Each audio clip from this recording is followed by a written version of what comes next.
Hello dear students, आज हम optimum population के कंसेप्ट को डिस्कस करेंगे। यानी आदर्श या अनुकूलतम जनसंख्या क्या है उसके बारे में जानेंगे। ये बहुत बार आपको शॉर्ट नोट्स में पूछा जाता है। रिसोर्स ज्योग्राफी में भी पॉपुलेशन का टॉपिक है और ह्यूमन ज्योग्राफी में भी ये टॉपिक आपसे आपके सिलेबस में है। और शॉर्ट नोट्स में जो संक्षिप्त टिप्पणियाँ होती हैं उनमें बहुत बार यूनिवर्सिटी आदर्श या अनुकूलतम जनसंख्या के कंसेप्ट को पूछती है। तो चलिए हम जानते हैं कि ये ऑप्टिमम पॉपुलेशन है क्या। देखिए, ऑप्टिमम पॉपुलेशन कह दीजिए, अनुकूलतम जनसंख्या कह दीजिए। अनुकूलतम जनसंख्या का सिद्धांत प्रदेश के प्राकृतिक संसाधनों की जनसंख्या के संतुलन पर आधारित है। ठीक है, यानी जितने नेचुरल रिसोर्सेज हैं किसी एरिया के अंदर और उसका वहाँ की जो पॉपुलेशन है उसका जो बैलेंस है, जो बैलेंस का जो लेवल है उस पर आधारित है ये अनुकूलतम जनसंख्या का सिद्धांत। संतुलन होने पर जनसंख्या अधिकतम सुख समृद्धि प्राप्त करती है। अगर जितनी पॉपुलेशन है किसी रीजन में उसी हिसाब से हमें नेचुरल रिसोर्सेज उस एरिया में अवेलेबल हैं, तो नेचुरल है कि सभी जनसंख्या या सभी वहाँ के रहने वाले लोगों को रिसोर्सेज अवेलेबल होंगे। तो ऐसी कंडीशन में उस क्षेत्र की या जनसंख्या की सुख समृद्धि बढ़ेगी। आदर्श जनसंख्या को हम आइडियल पॉपुलेशन कहते हैं और अनुकूलतम जनसंख्या ऑप्टिमम पॉपुलेशन कहलाती है। तो आइडियल पॉपुलेशन और ऑप्टिमम पॉपुलेशन का जो कंसेप्ट है वो संसाधनों और जनसंख्या के बैलेंस पर ही बेस्ड है। इसे आप या तो आइडियल पॉपुलेशन भी कह सकते हैं और ऑप्टिमम पॉपुलेशन भी कह सकते हैं। इस आइडियल और ऑप्टिमम पॉपुलेशन के द्वारा अधिकतम मानव कल्याण यानी मैक्सिमम ह्यूमन वेलफेयर हो सकता है या होता है। अगर पॉपुलेशन किसी एरिया की आइडियल नहीं है या ऑप्टिमम नहीं है तो ह्यूमन वेलफेयर वहाँ पर पॉसिबल नहीं होता। तो आपको ये कंसेप्ट समझ में आ गया होगा अनुकूलतम जनसंख्या का, कि प्राकृतिक संसाधनों की जनसंख्या के संतुलन वाली जो कंडीशन होती है, अवस्था होती है, वो अनुकूलतम जनसंख्या या आदर्श जनसंख्या कहलाती है। जनसंख्या की जब हम बात करते हैं तो देखिए, जनसंख्या में वृद्धि के दुष्परिणामों और इसे रोकने के उपायों पर 18वीं शताब्दी में माल्थस ने अपना जनसंख्या सिद्धांत प्रकाशित किया था। माल्थस का मत था कि यदि जनसंख्या वृद्धि को रोका न जाएगा तो जनसंख्या ज्योमेट्रिकल रेशो में बढ़ेगी, मल्टीप्लाई होगी ज्योमेट्रिकल रेशो में। जबकि जीविका के साधन जो हैं वो हमेशा किस रेशो में बढ़ते हैं? अंकगणितीय अनुपात में, यानी अर्थमेटिक रेशो में बढ़ते रहते हैं। और जनसंख्या ज्योमेट्रिकल रेशो में बढ़ रही है और अर्थमेटिक जो हमारे जीविका के साधन अगर 1 2 3 4 में बढ़ रहे हैं और वो 1 3 6 ऐसे बढ़ रही है, तो नेचुरल बात है एक डिसबैलेंस की कंडीशन आ जाती है, क्योंकि उस केस में सभी लोगों को जीविका के साधन उपलब्ध नहीं हो पाते। इसका दुष्परिणाम भुगतना पड़ता है उस क्षेत्र में रहने वाली जनसंख्या को। उन्हें पॉवर्टी, फेमिन, डिजीज़ यानी दरिद्रता, अकाल, बीमारी, ये सब चीज़ों का सामना करना पड़ता है। माल्थस की के सिद्धांत में संशोधन करके अर्थशास्त्रियों ने अनुकूलतम जनसंख्या का सिद्धांत प्रस्तुत किया था। कि माल्थस ने कहा था, ये कंसेप्ट जो आपको माल्थस ने कहा था वो समझ आ गया होगा। माल्थस ने जो पॉपुलेशन थ्योरी दी थी उसमें ये कहा था कि जनसंख्या की वृद्धि को अगर रोका नहीं जाएगा तो जनसंख्या किस प्रोपोर्शन में बढ़ेगी, किस रेशो में बढ़ेगी? ज्योमेट्रिकल रेशो में बढ़ेगी। और जो जीविका के साधन है वो हमेशा अर्थमेटिक रेशो से बढ़ते हैं। मैक्सिमम केसेस में ऐसा होता है। और यदि ऐसा होता है तो वहाँ किसी उस पर्टिकुलर एरिया में रहने वाली लोगों को, जनसंख्या को दरिद्रता, अकाल, बीमारी का आदि का सामना करना पड़ता है। और फिर लेटर जब माल्थस ने ये थ्योरी दी तो कुछ अर्थशास्त्रियों ने इस माल्थस की थ्योरी में संशोधन करके ही अनुकूलतम जनसंख्या के सिद्धांत को प्रस्तुत किया।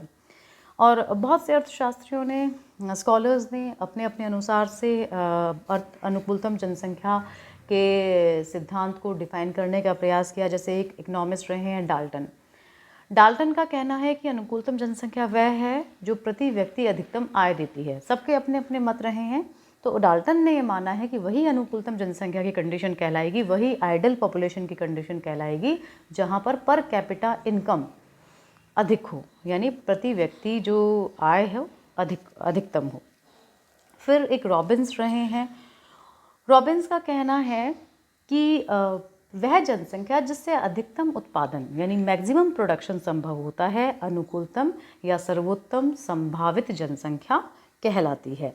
तो रॉबिन्स ने अनुकूलतम जनसंख्या को अपना इस प्रकार से परिभाषित करने का प्रयास किया है कि जिस जनसंख्या में मैक्सिमम प्रोडक्शन संभव होता है जिस जनसंख्या के द्वारा, तो वो अनुकूलतम या सर्वोत्तम संभावित जनसंख्या कहलाती है।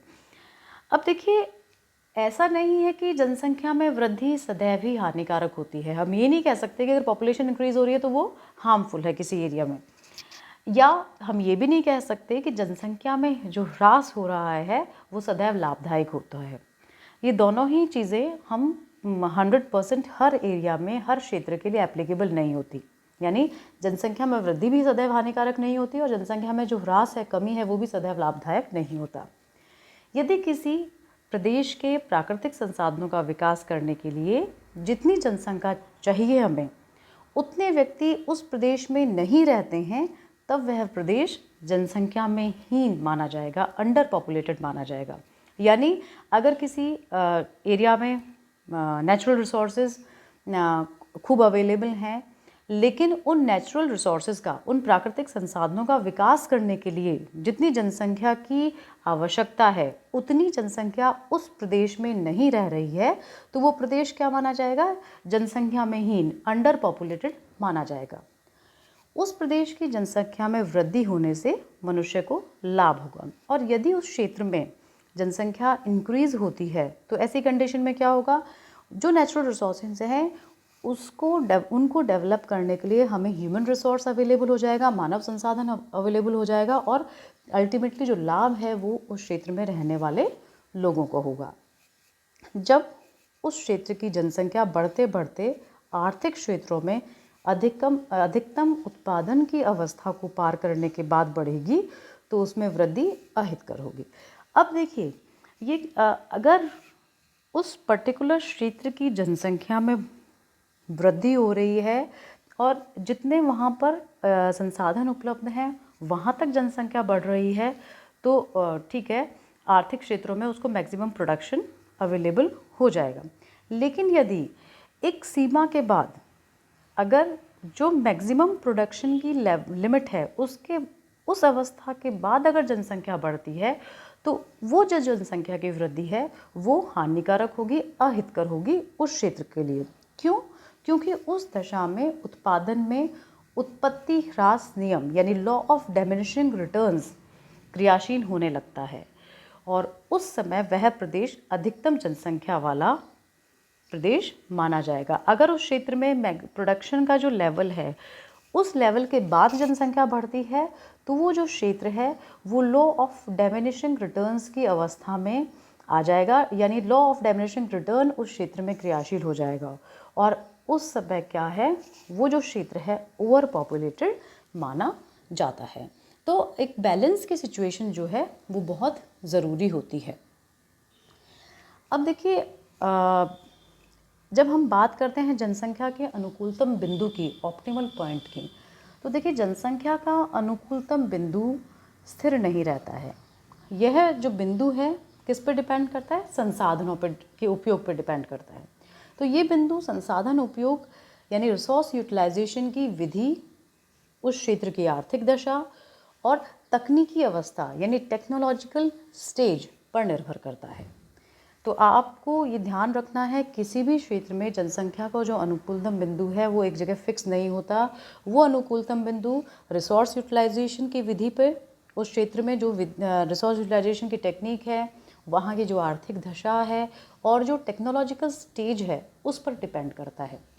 इसमें परिवर्तन होने से अनुकूलतम बिंदु का स्थान बदल जाता है, और अगर इसमें परिवर्तन होगा तो जो अनुकूलतम बिंदु की जो स्थान है वो उसमें भी परिवर्तन आएगा।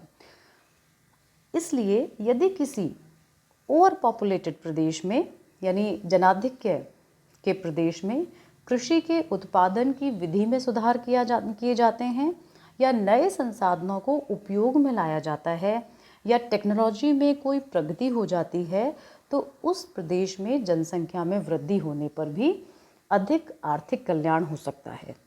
यानी उत्पादन की नई विधियों और नए संसाधनों के प्रयोग से बढ़ती हुई जनसंख्या भी अधिक आर्थिक उन्नति कर सकती है। तो यदि हमें ऑप्टिमल पॉइंट की कंडीशन लानी है तो हमें क्या करना है? संसाधन उपयोग की विधि को इम्प्रूव करना है, आर्थिक दशा को इम्प्रूव करना है और टेक्नोलॉजिकल स्टेज को इम्प्रूव करना है।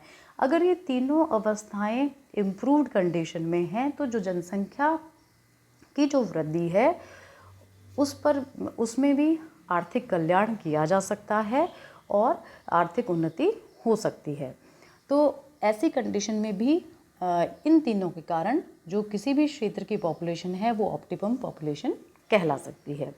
जैसे हम एग्जाम्पल लेते हैं साइबेरिया के कोयला लोहा क्षेत्रों में, या वनों में श्रमिकों की संख्या बढ़ने वाला जो एरिया बढ़ा है और जनसंख्या में जो वृद्धि हुई है उस किसी साइबेरियन क्षेत्र में, तो वहाँ आर्थिक उत्पादन में भी वृद्धि हुई है।